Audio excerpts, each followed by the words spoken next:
Mukuru wa Kabare Secondary School yahika hakitebe cya Radio West na TV West aharbomo muri Mbarara City okusyo butumwa bwo kushagika Radio West ubwo barakubahereza ente yekinihiro aba Kabare Secondary School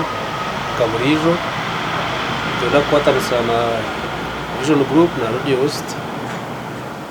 okubahereza ente ibara abajara abantu mu kinihiro urabona bitano kwa mushanju bakuja kuzimya kabona mushanju umuhereza Kabare nda kubeta buje ni umwe mu kwatanise na Vision Group na Radio West kuja kuza kwabo urabona mushanju. On behalf of Vision Group,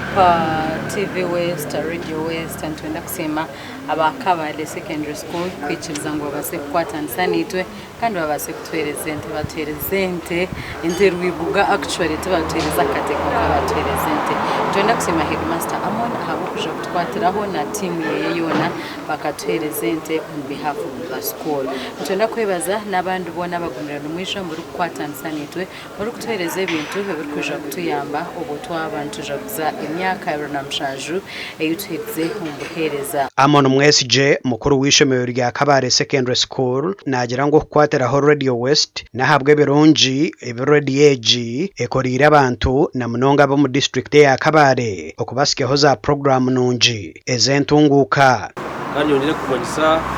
abantu bona ifume kuri town Kabare aron Nerere Avenue twire buri kimwe cyona twire za rabu za science twine za Karmaje zona government netwereza buri kimwe cyona ebintu byona tubyine